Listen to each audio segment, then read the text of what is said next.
கவிஞர் மு மேத்தா அவர்களின் வரிகள் தான் இவை. மேத்தா அவர்களின் வரிகள் நமக்குள் ஒரு சிந்தனையை விதைத்து விட்டுத்தான் செல்கிறது. அப்படிப்பட்ட வரிகள் தான் இப்போது உங்களை அடைய போகிறது. முதல் தேதி அப்படின்னு தலைப்பிட்டு வரக்கூடிய இந்த வரிகள், என்னுடைய சம்பள நாளில் எண்ணி எண்ணி நான் வாங்கும் பளபளக்கும் நோட்டுகளில் எவரெவர் முகமோ தெரிகிறது, என் முகம் தவிர்த்து. உண்மைதான் இல்லையா? சம்பள தேதி வந்ததும் சம்பள கவரை வாங்கி பிரிச்சதும் நமக்கு என்ன தோணும்? யார் யாருக்கு எவ்வளவு கடன் கொடுக்கணும், யார் யாருக்கு செட்டில்மெண்ட் பண்ணணும் அப்படின்ற கணக்கு தானே வரும். அதை தான் அவ்வளவு அற்புதமா எழுதியிருக்கிறார்.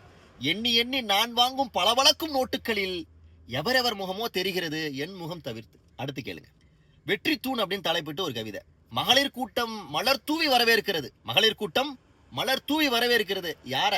எதிரி நாட்டு பெண்களை விதவையாக்கி வந்த நம் நாட்டு வீரர்களை. சிந்திக்க வேண்டிய விஷயம் தானே. அடுத்து கேளுங்க. மதங்களுக்கும் ஜாதிகளுக்கும் மகுடம் சூட்டிவிட்டு, மதங்களுக்கும் ஜாதிகளுக்கும் மகுடம் சூட்டிவிட்டு மனிதன் கிடக்கின்றான் மருத்துவமனை சவக்கிடங்கள். இதான் இன்னைக்கு நிலைமை. அடுத்து கேளுங்களேன். மத யானை வருகிறது மனிதர்களை மிதித்தபடி. மத யானை வருகிறது மனிதர்களை மிதித்தபடி.